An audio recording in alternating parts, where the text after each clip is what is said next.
21শে ফেব্রুয়ারি মহান শহীদ দিবস ও আন্তর্জাতিক মাতৃভাষা দিবসের প্রথম প্রহরে ভাষা শহীদদের প্রতি গভীর শ্রদ্ধা জানিয়েছেন মুস্তাফিজুর রহমান ভূঁইয়া দীপু।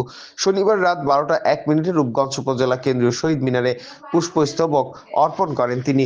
এ সময় বাংলাদেশ জাতীয়তাবাদী দল বিএনপি সহযোগী সংগঠনের নেতাকর্মী সহ উপজেলা প্রশাসন, মুক্তিযোদ্ধা, থানা, পুলিশ, ফায়ার সার্ভিস এবং বিভিন্ন সামাজিক রাজনৈতিক সংগঠনের প্রতিনিধিরা শ্রদ্ধা নিবেদন করেন। শ্রদ্ধা নিবেদনের পর রূপগঞ্জ প্রেস ক্লাব মাঠে ভাষা শহীদদের আত্মার মাগফিরাত কামনায় আলোচনা সভা অনুষ্ঠিত হয়। সভায় সভাপতিত্ব করেন উপজেলা বিএনপি সভাপতি অ্যাডভোকেট মাহফুজুর রহমান হুমায়ুন। প্রধান অতিথি হিসেবে উপস্থিত ছিলেন মুস্তাফিজুর রহমান ভূঁইয়া দীপু এবং বিশেষ অতিথি হিসেবে উপস্থিত ছিলেন জেলা বিএনপি সাবেক সাধারণ সম্পাদক গোলাম ফারুক খোকন।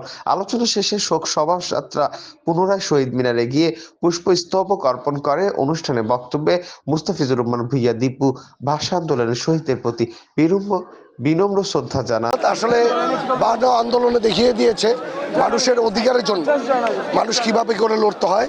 ঠিক একই বইতে আজকে আমাদের নতুন যে স্বাধীন হয়েছে আমাদের দেশনায়ক তারেক রহমানের